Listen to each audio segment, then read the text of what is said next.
God bless you so much. Mungu awabariki sana. Tupigie Bwana makofi katika jina la Yesu Kristo. Amen. Hallelujah. Ningetaka kuwakaribisha nyote katika kanisa hili la Open Blessing Church Kamulu. Nataka wewe ukaribishe yule jirani ambaye amekaa karibu na wewe.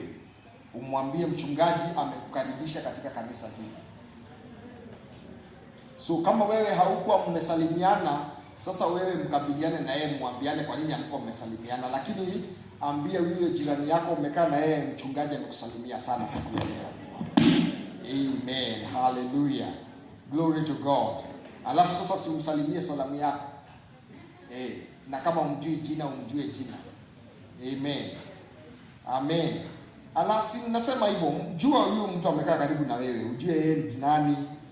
Si mambo ya kujaga tu kwa church tunakaa na mwenye amekaa karibu na wewe hata umjui na ana una shughuli ya kumjua. Hapana, lazima ujue mwenye amekaa karibu na wewe, hata kama ni mbele yako, nyuma yako. Nimekupatia dakika moja tu.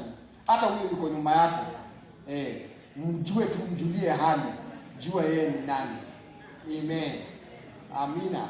Glory to God. Amen. Hallelujah. Praise the name of the Lord. Hallelujah. Glory to God. Hallelujah. Amen. We want to bless the name of the Lord. Nataka tuingie katika ujumbe wa siku ya leo. Tumesema kwamba mwaka wa 2022 ni mwaka wa divine visitation. We have said that the year 2022 is the year of divine visitation. Na tukasema kwamba katika mwaka huu hata mambo yawe namna gani, huyu Mungu ambaye tunamwamini atatembea na sisi na atatupatia nguvu na atatuwezesha. Amen. Amen. Nataka tuende katika kitabu cha Zaburi, Psalms 84. Psalms 84. We are going to read and study the word of God and share the word of God from the book of Psalms 84. Verse 4. We are going to go all the way to verse 7. Amen. Psalms, Zaburi 84. Tunaanza mlango wa 4. Tutasoma all the way to verse 7. Amen. Glory to God. Hebu huyo kijana anaitwa nani? Huyo kijana anaitwa Maina. Amen. Glory to God. We are declaring in the mighty name of Jesus. Kuna kijana ambaye amepotea, hajaonekana kwa siku kadhaa. Ni kijana wa kina Edu, ni kijana wa dada ya Edu, anaitwa dada Njeri, mtoto wake anaitwa Maina, hajaonekana kwa siku kadhaa. Katika jina la Yesu, pahali yuko tunamuita arudi nyumbani katika jina la Yesu Kristo. Amen. We are calling him wherever he is in Jesus' name. May he be found and may he go back home in the mighty name of Jesus. And any other child that is lost, any other son or daughter that is away from home and is not known where they are, may they be found in the mighty name of Jesus. Amen. So tuendelee kuombea Maina na tuombee jamii ya Edu, familia yao, ili kwamba wasiwe na wasiwasi na kwamba huyo kijana arudi nyumbani vile anastahili na arudi pale anastahili. Psalm 74 verse 4. Blessed are they that dwell in thy house. They will still be praising thee. Blessed is the man whose strength is in thee, and in whose heart are the ways of them, who passing through the valley of Baca make it a well. The rain also filleth the pool. They go from strength to strength, every one of them in Zion appeareth before God. Amen. Mafunzo ambayo tunasoma siku ya leo, Biblia inasema wamebarikiwa wale ambao wanamtumainia Mungu, wale ambao wanaishi, those who dwell in the house of God. they are blessed. Amen. Any person who dwells in the house of the Lord, any person who dwells in the presence of God. And it is important in the year 2022 that we dwell in the house of the Lord. Glory to God. Wakati mmoja Yesu alipokuwa akielekea Yerusalemu, alisimama katika malango ya Yerusalemu na akalilia Yerusalemu kwa sababu Yerusalemu haikutambua, they did not recognize the hour of their visitation. Bwana asifiwe sana. And so Jesus wept for Jerusalem and the inhabitants of Jerusalem, because though he was the Savior, though he was the King of Kings and the Lord of Lords, though he was the Messiah, ingawaji alikuwa Mesia ambaye wamekuwa akimngojea kwa muda mrefu, ambaye alitabiriwa na manabii, wakaombiwa mambo mengi sana kuhusu huu Messiah, lakini alipokuja hawakumtambua. The book of John says that he came to his own and his own did not recognize him. But to those who recognized and believed him, he gave them the power to become the sons of God. Bwana asifiwe sana. And therefore there is an importance of every believer to learn to dwell in the presence of God, to dwell in the house of God, to dwell in relationship with God. And the Zaburi inatuambia kwamba wamebarikiwa wale ambao wanakaa katika nyumba ya Bwana, kwa sababu wataendelea kumsifu huyu Mungu. Bwana asifiwe sana. So haijalishi hali ambazo unapitia, haijalishi zile challenges ambazo unapitia, haijalishi mambo ambayo unapitia, lakini yule ambaye anakaa katika nyumba ya Mungu, Biblia inasema kwamba utaendelea kumsifu Mungu. Amen. You will continue to bless the Lord. So blessed are they that dwell in the house of God. Kwamba hata katika hali zote na katika mambo ambayo unapitia na katika challenges zozote ambazo zinaweza kuja, as long as you are in the house of God and as long as you are dwelling in the house of God, the psalmist anatuambia kwamba tutaendelea kumsifu nani? Kumsifu Mungu. Bwana asifiwe sana. Kwa nini tunamsifu Mungu? Biblia inasema kwamba blessed is a man whose strength is in thee, in whose heart are the ways of them. Bwana asifiwe sana. Kwa sababu yule ambaye anakaa katika nyumba ya Mungu, the person who dwells in the house of God, that person who keeps on dwelling and praising God, that person has realized that their strength is in the Lord. Amen. And you know the Bible says, the strength of the Lord, the joy of the Lord is our strength. Bwana asifiwe sana. The joy of the Lord is our strength. So as you continue kuishi katika nyumba ya Mungu, unaendelea kupata furaha katika Bwana. Hiyo furaha katika Bwana inakuwa ndiyo nguvu yako. Bwana Yesu asifiwe sana. Unapokaa katika uwepo wa Bwana, unajua kwamba Mungu ako in control of the situations around you. Amen. Lakini ukikaa nje ya Bwana, utaanza kujipata kwamba unajaribu kutafuta suluhu wewe mwenyewe. You try to look for solutions on your own. You try to look for answers using your own ways and your own means and your own styles, that at the end of the day, those things will disappoint you. Those things will bring you down, because utajipata kwamba umepungukiwa. Bwana asifiwe sana. But the Bible is telling us here that this man is blessed. Blessed is the man whose strength is in the Lord. Hebu naomba kwamba katika mwaka wa 2022 tufanye Mungu awe nguvu zetu. Bwana asifiwe sana. Kwamba katika mambo yote ambayo unapitia ama unafanya, ama mambo yote, ndoto zote ambazo unafuatilia, mambo ambayo unatamani kufanya katika mwaka huu wa 2022, kwamba utamruhusu Mungu to become your strength. Amen. Because when God is your strength, you are able to overcome every situation. You are able to deal with every challenge. You are able to take on anything and make it happen. Bwana asifiwe sana. When God is your strength, you are able to face any giant in your life and you overcome it. Hallelujah. Unakumbuka kuna wakati wana wa Israeli walituma the spies, the 12 spies waliotumwa wakaenda wakaspy the land. Walipoenda kuspy the land, 10 of them walipoingia pale waliingia na mawazo ya mwanadamu.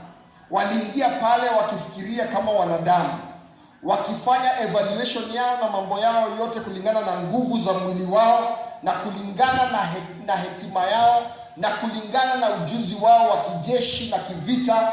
Walienda pale kuspy the land using their own the human abilities.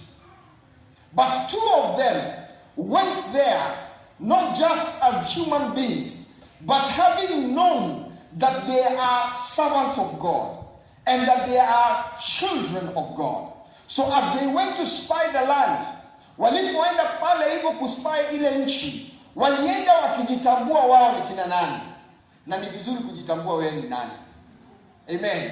Ni vizuri kujua wewe ni nani katika ufalme wa mbinguni. Because ukijua wewe ni nani katika ufalme wa mbinguni, wakati unafanya mambo, hauyafanyi tu kama vile watu wengine wanafanya. Wakati unafungua kinywa chako kuongea, hauongei tu kama vile watu wengine huongea. Umeshajua mimi ni mwana wa Mungu, na ukajua kwamba mimi niko na Mungu, na kwamba nguvu zote ambazo niko nazo ziko ndani ya Mungu. Kwa hivyo ninapoangalia mambo, I don't look at things from the perspective of other human beings. I look at things from the perspective of God, that I am a child of God. Hallelujah. Na kwamba Mungu huyu, he is my strength. So wale 10 walipoingia pale, walipofika pale, walipoona majitu, wakakuta kweli ni kweli ile nchi ya ahadi ni kweli, it is flowing with milk and honey. Wakakuta kwamba matunda ya pahala pale yako sawa. Wakakuta kila kitu ambayo Mungu aliwaahidi, vile Mungu alisema ndivyo kulivyo katika hiyo nchi ya ahadi. But hawa 10 wakaona shida. Wakaona nini? Shida. Wakaona majitu, wakaona watu wakubwa.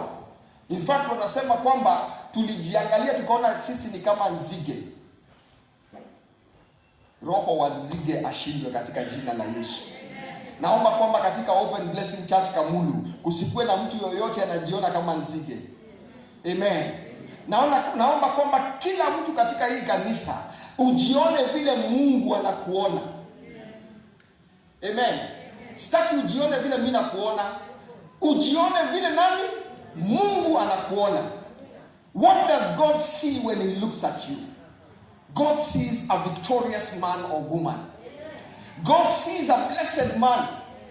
God sees a man or a woman who has strength. God sees a person who is blessed. Amen. Wakati Mungu anakuangalia, haoni kushindwa. Anaona mshindi. In fact, haoni mshindi, anaona zaidi ya mshindi, because the Bible says we are more than conquerors in Christ Jesus. So when God looks at you, he does not see just anybody. Wewe ndio unaonaga umeshindwa. When God looks at you, he sees a victorious person. A person who is supposed to conquer. A person who is more than a conqueror. That is what God sees.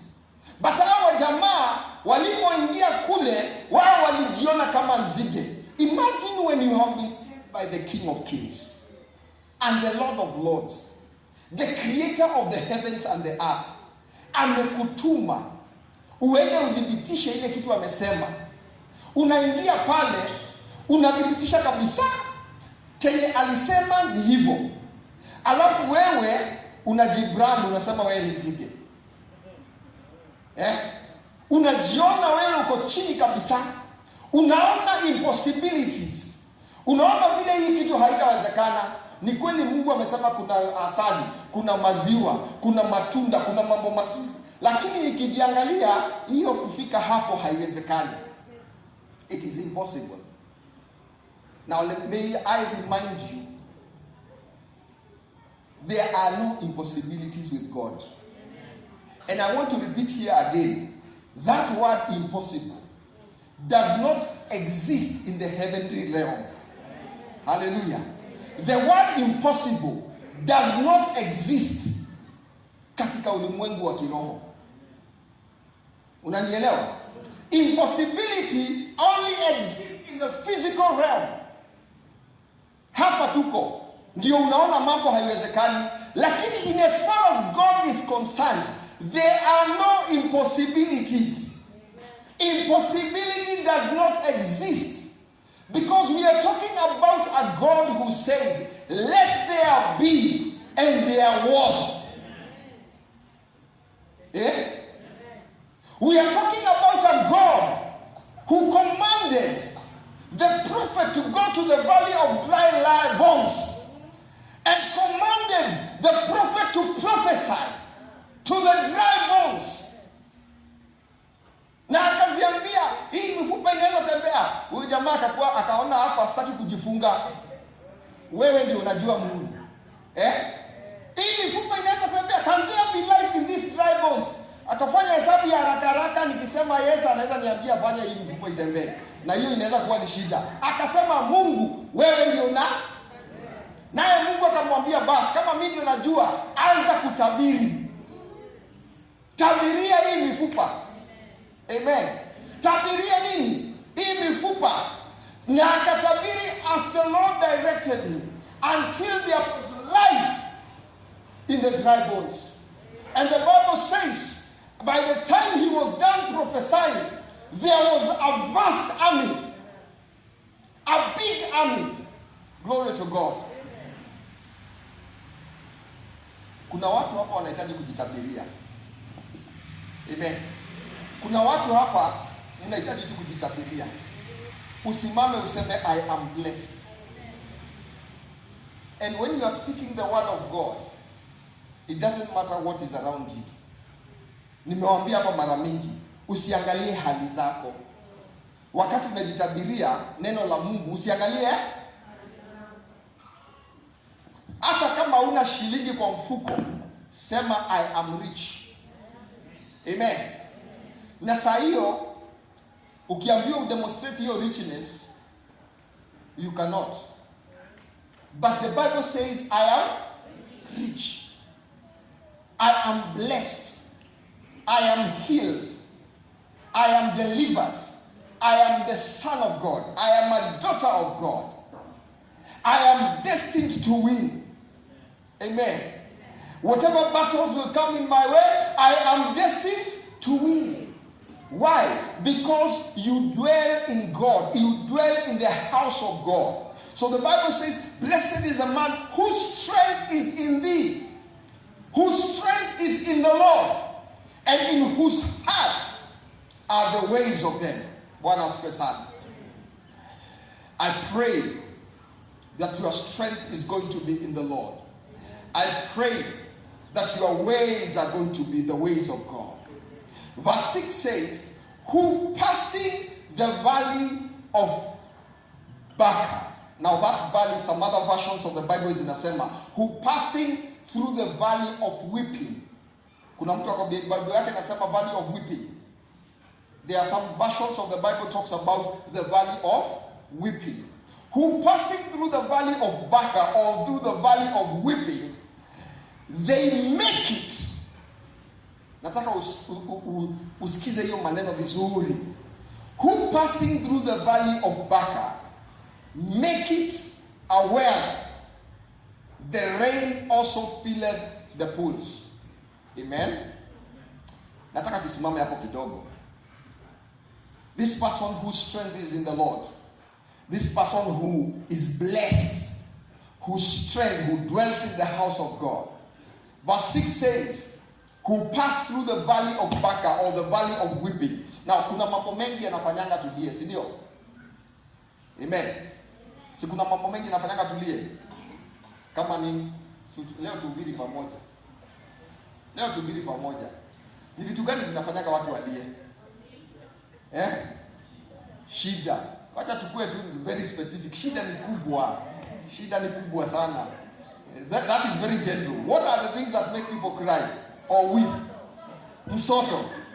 Ukisota sana unaweza lia. Si ndio? Nini nyingine inafanyaga watu walie? Ugonjwa inaweza fanya ulie, si ndio? Nini nyingine inafanya ulie?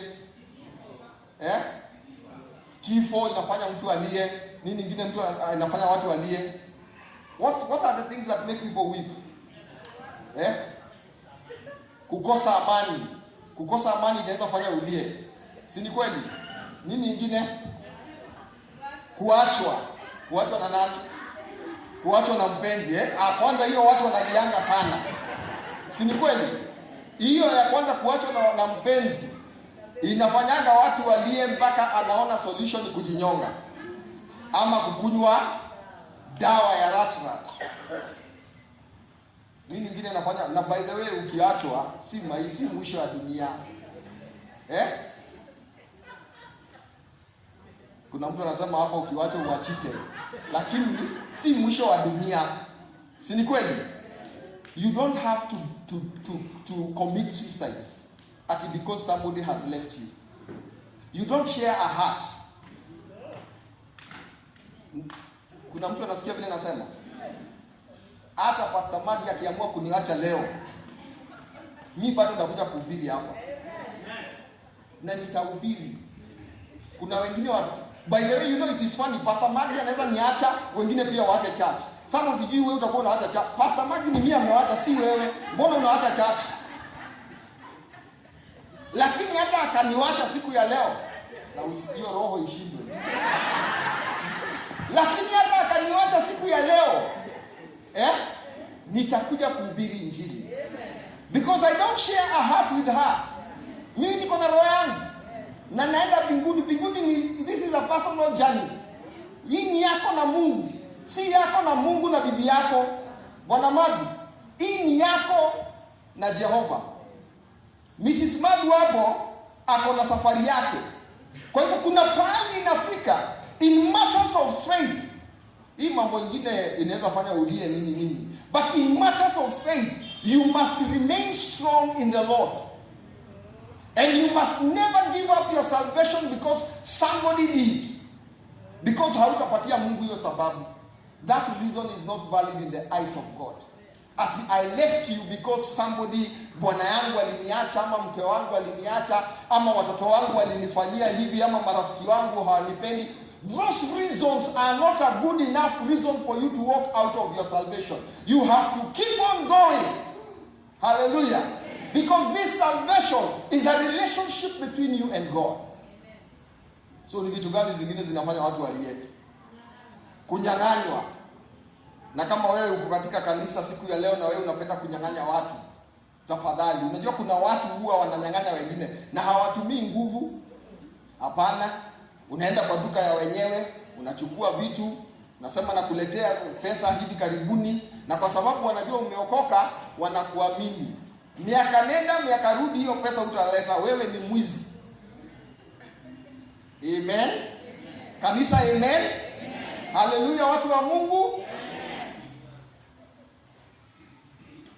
Unakumbuka kuna Ivozite Lesha alikuwa na sons of the prophet, na one of them alikuwa na shoka, alikuwa ameomba, si ndio? Ikaanguka kwa bahati mbaya kwa maji na what do you call it, ikazama. And then he cried, akasema nilikuwa nimeomba. The prophet came and made hiyo shoka irudi juu na akachukua.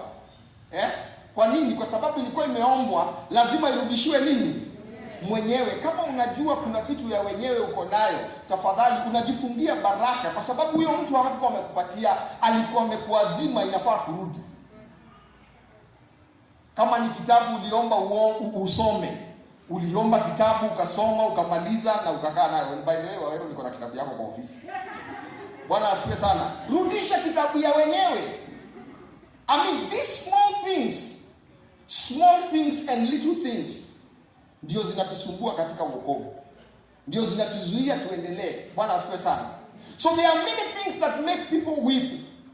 Many things that bring pain in our lives.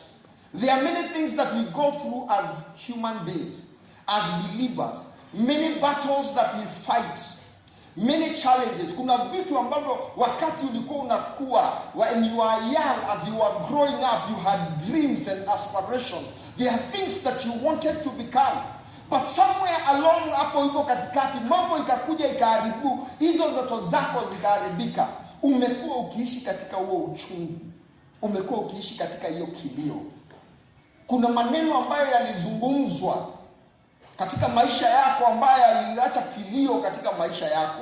Kuna vitu ambavyo watu walikutendea, kuna unyama, kuna mambo ambayo watu walikusema ama wakakufanyia wakati ulikuwa unakuwa. Kuna mambo ambayo ulitamani kufanya, lakini kuna kitu ilifanyika katika maisha yako ikazuia hiyo vitu ifanyike.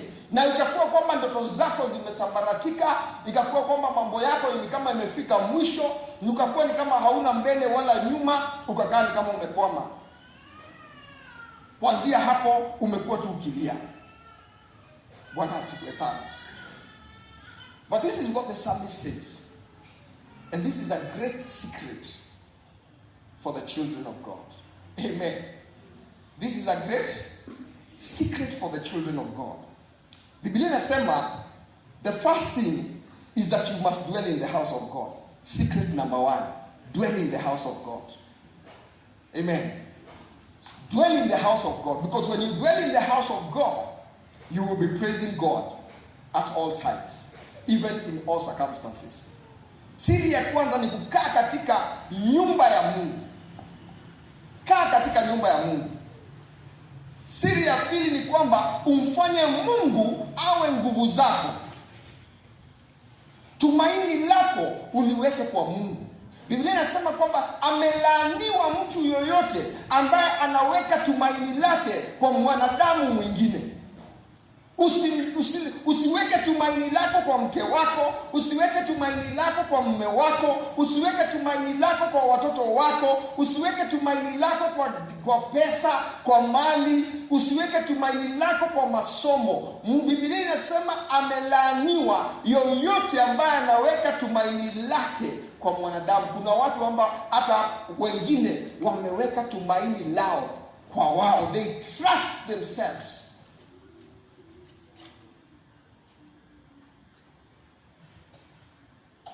So the second secret is making God to be your strength and allowing Him to direct your ways. Now, it doesn't matter what you go through. At least you napitia nini. When you go through the valley of weeping, and this is a season, the life that we live in is a life of season. Wakati Mungu aliharibu dunia na maji, wakati wa nani? Anaitwa nani? Noah. Alipoharibu dunia na maji, alisema nimejuta, nimemharibu mwanadamu, na kuanzia siku ya leo sitawahi haribu dunia tena na maji. And then akasema kitu ya muhimu sana. From now on, seed time and harvest will never cease. Seed time and harvest. Now those represent seasons. Na katika maisha ya mwanadamu we have different seasons. Kuna wakati mambo ni mazuri, kweli ama si kweli? Kuna wakati mambo yanakuwaga mabaya. Kuna wakati mambo yanakuwaga machungu. Kuna wakati wa furaha. Kuna wakati mwingi. But the Bible is saying in the book of Psalms 84 that huyu mtu ambaye tumaini lake ameweka ndani ya Mungu, ambaye amefanya Mungu kuwa nguvu yake, atakapopitia ile valley of Baker or the valley of weeping, he will make or she will make that place to be aware. Atakapopitia hiyo valley na Kiswahili nini? Bonde la kilio. Utakapopitia ile bonde la kilio, utalibadilisha liwe ni aware, liwe ni Kiswahili, liwe kizima. And we know in the valleys there is also absence of water, si ndio? It's a dry place. It is a place of struggle. It's a place of difficulty because the valley depends on the mountains to get the water supply. Kweli ama si kweli? So if the mountains does not give the waters, the valley stays dry. So sometimes in our lives, we will go through the valley of weeping. But when we go through that valley of weeping, you transform that valley. Because you are a child of God, ukiingia hapo, hiyo kiziba ilikuwa inafaa ile bonde lilikuwa linafaa kuwa pahali pa kulia, lakini kwa sababu wewe ni mtoto wa Mungu, unabadilisha ile bonde liwe ni pahali kuna kizima. Bwana asifiwe sana. Now kizima represents water. Water has a significance of the Holy Spirit. Bwana asifiwe sana. And the Bible says that they go from strength to strength. Umepitia katika ile bonde ilikuwa inastahili kukumaliza, ilikuwa inafaa kukuweka chini, ilikuwa inafaa kukufanya kwamba ufike mwisho wako, ilikuwa inafaa kufanya give up in life. And there will be moments like that in 2022. Hallelujah. Glory to God. There will be moments like that in 2022. Kuna wakati itafika unapitia mambo magumu katika mwaka huu. Lakini katika hiyo hali, katika ile bonde, wewe kama mtoto wa Mungu, usikubali kukaa pale ulie tu. Usikubali kukaa pale. Kazi yako ni kulia, ukijiangalia, ukijiona kama wewe ni nzige. Kataa kukaa pale kulia na kujiona kama nzige. Bali ubadilishe, you make that place to be a well. Now, who is making the place to be a well? You. Why? Because you have the power. You have the authority. You are a child of God. Your strength is coming from God. And the Bible says that when they pass through the valley of Baca, they make it a well. The rain also filleth the pool. Bwana asifiwe sana. Kwa hivyo wakati unapitia hali, unapitia shida, unapitia matatizo, usikubali kuwekwa chini na matatizo. Usikubali mambo ya kukalia kiasi kwamba ukose tumaini, upoteze tumaini. Kuwa kama Daudi. Unakumbuka Daudi alipoenda, kuna pahali alikuwa anaishi kunaitwa Ziklag.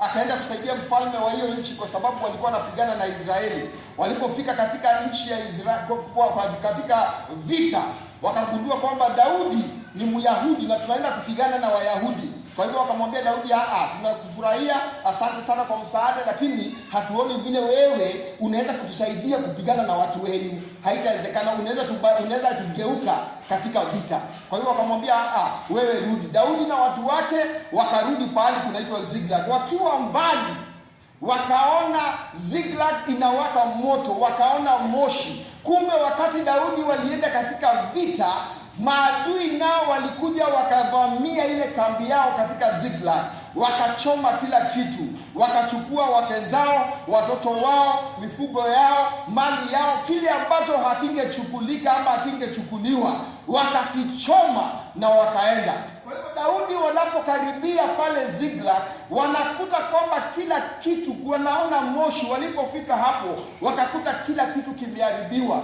wakakuta wake zao wamechukuliwa, wakakuta watoto wao wamechukuliwa, wakakuta kila kitu cha dhamana kimeenda.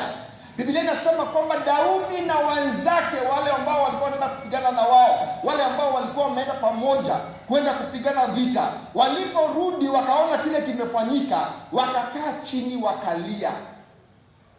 Na hatuongei mambo ya ordinary people, tunaongea mambo ya men of war.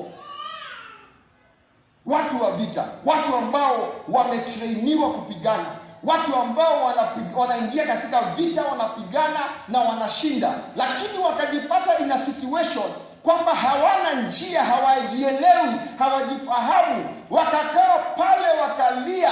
And the Bible says they cried until they could not cry anymore. Unajaribu kulia, machozi inakataa kutoka. Umelia, machozi imeisha. Men of war fighting, and these guys, being the men of war that they were, they found themselves in a situation where even their skills could not help them, even their abilities could not help them, Even their experience could not help them. Wakalia mpaka hawangelia na tena. But here is the difference. Walipomaliza kulia na hawangelia tena, Biblia inasema kwamba hawa wajamaa wakaangalia Daudi wakasema, huyu Daudi ndiye amefanya tupate hii mashida yote. Kwa hivyo sasa wakaanza kupanga vile watampiga na mawe. Kwa hivyo kurusha mawe haikuanza saa hii. Bwana asifiwe sana. Kurusha mawe haikuanza, ilianza kitambo sana. In fact, in the Old Testament kuna vitu zilikuwa zinafanyika, Mungu akapatiana in the rules and the regulations. Wana wa Israeli walikuwa wamepatiwa, kuna pahali walikuwa wameambiwa mtu fulani akifanya hivi mpige na mawe mpaka akufe. Kwa hivyo ilianza kitambo. But these guys katika hiyo desperation yao, walipolia mpaka hawangelia na tena, wakaona njia rahisi sasa kuondoa hasira zao. Sijui walikuwa wanaona solution itakuja aje hapo, but according to them, they reasoned and they said to themselves, it is David who has caused this problem to us. So they decided to stone David. Wakaamua kumpiga Daudi mawe. But on the other hand, Daudi kwa sababu alikuwa anajua Mungu wake, because he knew his God, because his strength is in God, the Bible says after he cried until he could not cry anymore. Now, by the way, I want to say this. It is okay to cry. Hallelujah. Wanaume Bwana asifiwe. Wanaume Bwana asifiwe. Ndugu Kibangu, it is okay to cry. It is healthy to cry. Amen. It is okay to cry. Hii mambo ya kusemanga sijui unasikia watu wakiuliza unalia kwani wewe ni mama? It is okay to cry.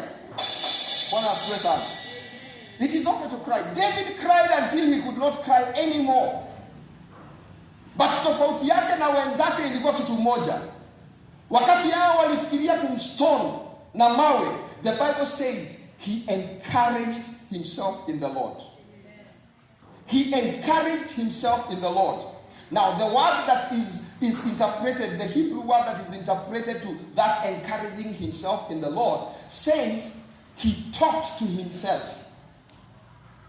Alijiongelesha. Na nikawaambia hapa siku nyingine ni vizuri kujiongelesha pia. Amen. Usione mtu akijiongelesha ufikiri ni kama amechizi. Sometimes it is good kujiongelesha. The only difference ni unajiambia nini. Unajua unaweza jiongelesha uanze kujiambia mimi ni mjinga sana. Mimi sijui mimi sifikiriani. Hiyo unajiongelesha. You are talking to yourself. You are prophesying to yourself. You are telling yourself, wewe ni mjinga, wewe ufikiriani, sijui nilirogwa na nani, sijui nani nini, ni kama nilirogwa na huyo mrogi akakufa. Hiyo vitu yote unajiongelesha. So it is good to talk to yourself, but it is important to know what you are saying to yourself. Hallelujah. David talked to himself about God. He reminded himself that the Lord is my shepherd, I shall not want. He reminded himself, though I go through the valley of the shadow of death, I will fear no evil, for you are with me. Your rod and your staff, they will comfort me. He reminded himself that the Lord is my strength. Hallelujah. Kwa hivyo unapojiongelesha, jiambie neno la Mungu. Hata katika hiyo hali ambayo inafanya ulie, jiongeleshe na ujiambie neno la Mungu. Talk to yourself. Tell yourself the word of God. Speak the word of God to your life. Speak the word of God to your situation. But so that as you are in that valley of Baca, you will change that situation into a well. Utabadilisha hiyo hali. Ingawaji ilikuwa inaletwa ili kwamba ulie, uibadilishe iwe kizima. Bwana Yesu asifiwe sana. Uibadilishe iwe ya baraka katika maisha yako. Uibadilishe maisha yako yabadilike. Bwana asifiwe sana. For everything that comes into our lives, God does not bring it to destroy us. He brings it, or he allows it, so that we can become better Christians, better believers. So kitu yote inakuja kwako katika maisha yako, haijakuja ikuangamize, imekuja ikufanye uwe na bidii. Imekuja ili kupatie nguvu. The Bible says there is no temptation that comes to man that is not common. But when it comes, God will always give you a way of escape. And by the time you are escaping, you are a better believer. You are a stronger person.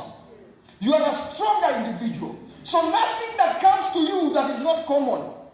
Wewe usione ati kwa sababu umelala njaa wewe ndio mtu wa kwanza kulala njaa katika hii dunia. Tukisema saa hii mtu yote ashawahi lala njaa, inue mikono hapa utashangaa. Na wewe unafikiriaga wewe ndio unalala njaa peke yako. But even in that situation, God is going to give you a way of escaping, and He's going to make you a better person. Kama ni magonjwa, kama ni maradhi, kama ni shida katika jamii, kama ni shida katika ndoa, kama ni shida katika kazi, I want you to know that those things that have come in your way, that they are not meant to destroy you. So don't stay there and continue weeping. Encourage yourself in the Lord. Stand up and encourage yourself in the Lord. And tell God, I am in this situation, but you are my strength. Wewe ndio nguvu yangu. Na hapa, sitaangamia hapa. I have to move on. Praise the name of the Lord. So let us not allow the enemy to destroy us and to keep us down. Bwana asifiwe sana. The Bible says, as they pass through the valley of Baca, they make it a well. Kwa hivyo nani who is making it? You are the one who is making it a well. And the rain also filled the pool. Now verse 7, sikiza vile verse 7 inasema, as you pass through the valley of Baca, they go from, soma tu Biblia yako, si wacha tu kuangalia yangu. So you are passing through the valley of Baca. Don't allow it to put you down. Usikubali kuwekwa chini na maneno na mambo. Hii vitu lazima ikuje. Na inakujanga kwa binadamu. Na wale walishakujia washashinda. Kwa hivyo wewe ambaye uko na Mungu, mbona usishinde? Verse 7 inasema, wakati wamepitia hii valley of Baca, with the valley of weeping, they transform it into a well, and the rain, that rain is the significance of the Holy Spirit. And then because they get the rain, the rain filled the pool. Verse 7 inasema, they go from strength to strength. They go from strength to strength. Every one of them in Zion appeareth before God. Glory to God. Kwa hivyo mimi sitaki kusikia ati sijui umepitia shida fulani, hata umewacha wokovu ati kwa sababu sijui shida fulani ilikuja. You need to go from strength to, unahitaji kuwa na nguvu. Utoke kwa level moja uende kwa level nyingine ya maturity in Christianity. Move from one level to the other. As you go through challenges, as you go through difficulties, move from one strength to the other. Endelea mpaka siku ile tutafika mbele za Mungu. Bwana asifiwe sana. So there should be nothing in our lives as believers that should stop our relationship with God. No challenge, no difficulty, no pain. Nothing should remove you from fellowship with God. At the end of the day, when you pass through all these things, you must still stand in the presence of God and declare that He is holy. Bwana asifiwe sana. And what does the Bible say? The Bible says in the book of Timothy, this is what the Bible says. For the Spirit, Timothy chapter 1 verse 7, for the Spirit God gave us does not make us to be timid, but gives us the power, love, and self-discipline.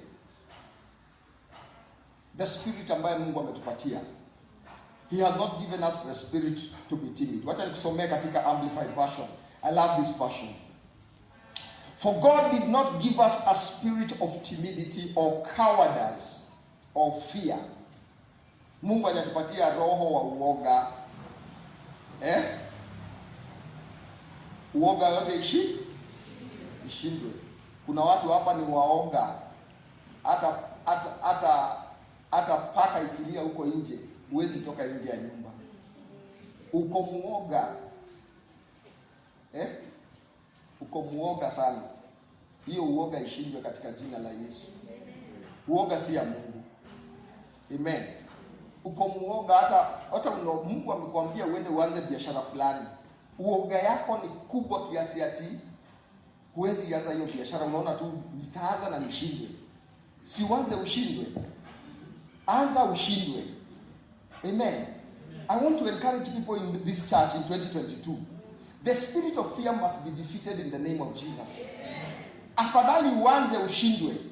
Uoga yako unaogopa ushindwe, ati ndaanza hiyo biashara ifilisike. Na je, ukianza ikatae kufilisika na umekataa kuanza? Amen. Kama tungekuwa na uoga, kwani tungeanza Open Blessing Kamugu? Na tulianza hapa kama tuko watu wangapi? Tulikuwa watu wangapi? 10. Wawite.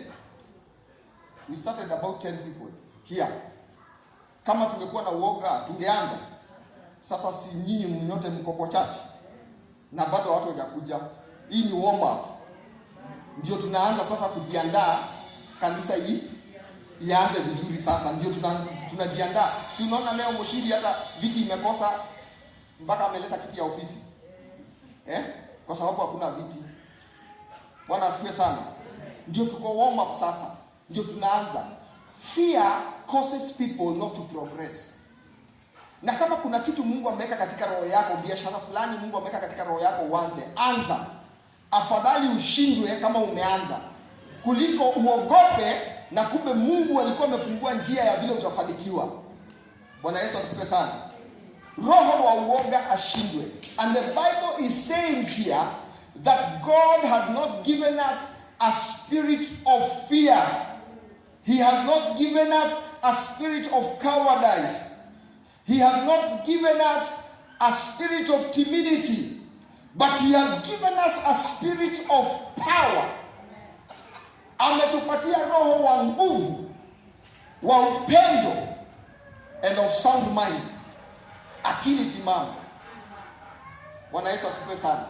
Hii kanisa ya Open Blessing, Mungu atupatie akili timamu. Bwana asifiwe sana. You know, having a sound mind is a blessing. Just having a sound mind. Ukikuwa tu jachizi, uko tu sawa, hiyo ni baraka. Bwana Yesu asifiwe sana. And the Bible says that we have been given the spirit of power, of love, and of sound judgment and personal discipline. Wacha nisimame hapo kidogo. Personal discipline. Kuna watu wengi sana wa Kristo who are not disciplined. You are not disciplined. You don't have time, a specific time to pray. You are not disciplined enough to pray. You are not disciplined enough to read the word of God. You are not disciplined enough to weigh your words. You are not disciplined enough. You must have that self-discipline. Na hii sisi tutakufanyia. Hii ni wewe ujifanyie wewe mwenyewe. Lazima ujitrain kufanya vitu fulani kwa utukufu wa Mungu. Bwana asifiwe sana. So every one of us, we must have that self-discipline. And when we talk about self-discipline, we are saying that ability, the abilities that result in a calm, well-balanced mind and self-control. A calm, well-balanced mind and self-control. Kuna watu hawana self-balance, hawana balance katika maisha yao. Kama ni kukula, wanakulanga too much. Lazima tukue na balance ya kukula. Si kweli? Hata daktari wanatuambia tukule balanced diet. You don't eat too much. Kuna watu, you watch television too much. You don't have a balance. Kuna watu wakiingia kwa simu hivi Facebook, masaa yako yote itaishia hapo. Na hiyo Facebook hailetangi ugali kwa meza. You must have balance. Bwana Yesu asifiwe sana. Najua leo unashangaa upasta na yeye leo ametokana na wapi. We must have balance as believers. Amen. We must have balance. We must have self-control. Anything you do so much beyond a certain way except loving God is dangerous for your life. Hallelujah. Chochote ambacho unafanya zaidi isipokuwa kupenda Mungu. Chochote kingine unafanya zaidi ya vile inastahili ni hatari kwa maisha yako. Kwa hivyo hata kama ni maombi, kuna wakati wa maombi. And that is why the Bible says there is time for everything under the sun. Kuna wakati wa kuomba. Amen. Kuna wakati wa kusoma Biblia. Glory to God. Kuna wakati wa kwenda fellowship. Hallelujah. Kuna wakati wa kuja hapa kanisa kufanya intercession. Lakini pia kuna wakati wa kwenda kazi, kuchapa kazi na mikono yako ndio kaugali kapatikane. Amen.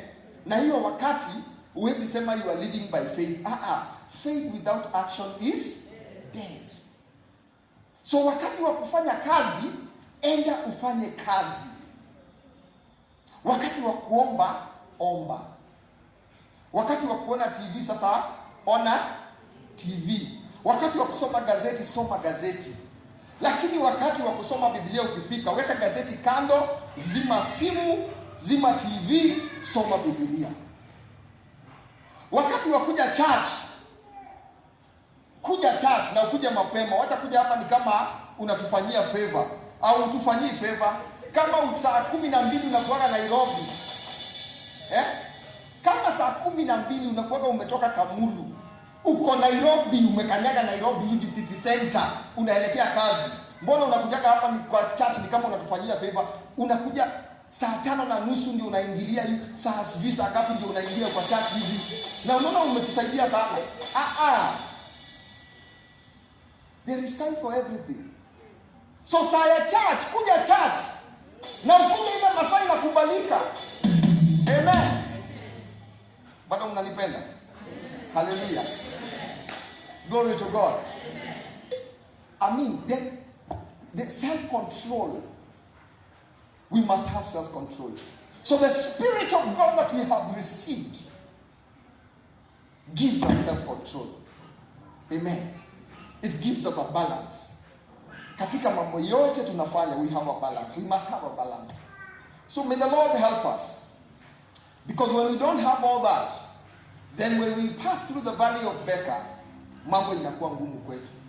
Kwa sababu either umekosa balance, either umekosa self-control, haujielewi, haujijui, hiyo mambo yote. May the Lord help us to have self-control and allow the Holy Spirit of God to rule our lives so that we can have that self-control. We can have love. We can have that self-control. We can be people who are properly established in the faith that we are professing. Amen.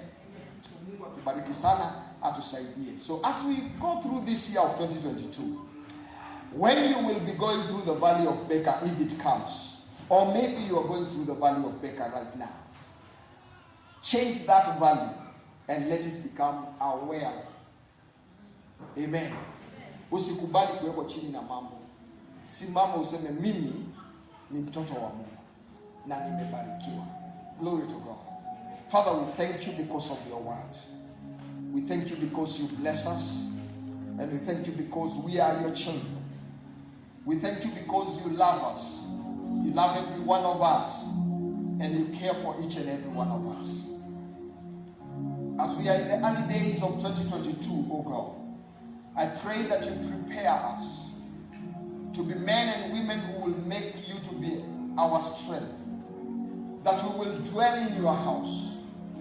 And because of that and because of the strength that comes from the Lord, that when we go through the valley of Baca, we will turn it into a well. And that we will grow from strength to strength until every one of us appears before you, O God. I pray for your blessings. I pray that, Lord, you will bless every one of us. Utabariki kila mmoja wetu. Na utatusaidia tuweze kusimama imara katika imani yetu na tuweze kuwa watu washindi na zaidi ya washindi katika kila jambo tutakalokutana nalo katika maisha yetu. Kusiwe na lolote jambo ambalo litatutoa katika wema wako, bali hata tukatapitia mambo magani, tutasimama imara katika wewe, tutakuendelea kukupenda, tutaendelea Baba kukua na watu ambao wako na akili timamu na akili ambayo imewekwa sawa na wewe na roho wako. Tutaendelea kuwa watu wajasiri katika imani yetu katika jina la Yesu Kristo. Naombea kila ndugu na kila dada hapa kwamba Bwana utatubariki na utatuwezesha kuishi maisha ambayo yanakutukuza wewe. Tukiwa katika hiyo hali ya maombi, labda uko hapa haujaokoka, haujamtambua Yesu kuwa Bwana wa maisha yako, kuwa Mwokozi wa maisha yako, na ungetaka kuwa na nafasi ya kumtambua huyu Yesu na kumwamini huyu Yesu akuokoe na abadilishe maisha yako. Kama haujaokoka na ungetaka kuokoka siku ya leo, ningetaka tu kukuuliza uinue mkono wako tuweze kuomba pamoja, ili kwamba uweze kumpokea huyu Yesu katika roho yako. Is there anybody who is not born again and you would like to give your life to Jesus Christ? Haujaokoka, ungetaka kupatia Yesu maisha yako siku ya leo. Kuna mtu yoyote kama huyo katikati yetu? You are not born again and you would like to give Jesus your life. Do we have anybody? Amen. Baba, tunakushukuru, tunakuabudu. Labda uko hapa katikati yetu, unapitia hali fulani ambayo ungetaka Mungu aweze kukuhudumia siku ya leo. You are going through a certain challenge in your life. Unapitia hali fulani na ungetaka Mungu akuhudumie. Tunapoomba ombi hili, ningetaka tu uinue mkono wako, tulikabidhi mbele za Bwana, tuambie Mungu aweze kuingilia kati na aweze kukuhudumia na kuhudumia hiyo hali. Is there anybody, you have an issue, you have a need that you want God to minister to you? Just raise your hand. Inua tu mkono wako mbele za Bwana. Inua tu mkono wako mbele za Bwana. Sitakwambia ukuje hapa mbele, just inua mkono wako mbele za Bwana tuweze kuomba pamoja. Baba, ninakushukuru kwa sababu ya kila na mmoja ambaye ameinua mkono wake mbele zako Bwana. Ninaomba Bwana uone mikono hii, na kwa sababu wewe unajua haja za mioyo yetu, ninaomba kwamba Bwana wa majeshi ukutane na kila haja na kila hitaji ambalo limeinuliwa mbele zako Bwana. Ninaomba Bwana ukaweze kuguza huyu dada, ukaguza huyu ndugu, na Baba ukakutane na hali zao na mahitaji yao katika jina takatifu la Kristo Yesu. Ninaomba Bwana ukapata kuhudumia kila na mmoja katika hali zao Bwana. Chochote ambacho wanapitia, chochote ambacho wako nacho, ambacho wanahitaji msaada kutoka kwako, ninaomba uwapatie huo msaada na uweze kuwaguza na uweze kuwahudumia na uweze kunena na mioyo yao na uweze kubadilisha hali zao na uweze kuwafungulia ushindi katika jina la Yesu Kristo. Tunakushukuru na kusema ni asante, na tunaleta mahitaji yetu yote mbele zako, tukiomba Bwana ukapate kutuhudumia na kutunenea na kutuzungumzia katika jina la Yesu Kristo. Tunakushukuru na kusema ni asante, katika jina takatifu la Kristo Yesu tumeomba na hata kuamini, na watu wa Mungu wakasema amen. And now in the mighty name of Jesus, I want to decree and declare that you are blessed. As you go out in the course of this week, you are blessed. In your coming in, you are blessed. Whatever your hearts will find to do, may you find favor in the eyes of God and in the eyes of men, in the mighty name of Jesus. In all that you do, may the Lord God Almighty bless you. Mungu akubariki unapoingia na unapotoka. Pahala miguu yako itakanyaga, Mungu akupe kibali. Chochote ambacho mikono yako itagusa, Mungu akupatie kibali na akubariki. Kokote utakapoenda ukubalike katika jina la Yesu Kristo. Katika kazi zako, biashara zako, Mungu akubariki na akufanikishe katika jina la Yesu. Ninakuombea ulinzi wa kiungu katika jina la Yesu Kristo. Kokote utakaposafiri, hebu Mungu akulinde katika jina la Yesu. Ninakuombea baraka katika biashara yako na kazi yako. Katika mambo yako yote ubarikiwe na ufanikiwe katika jina la Yesu Kristo. May the Lord God Almighty bless you. May God increase you. May God favor you. May God take care of you. And finally, in the mighty name of Jesus, I want to decree and declare, may the Lord God Almighty, the creator of the heavens and the earth, perfect everything that concerns you. In the mighty name of Jesus, I have decreed and declared. And all God's people say it. Amen. And all God's people say it. Amen. And all God's people say it. Amen.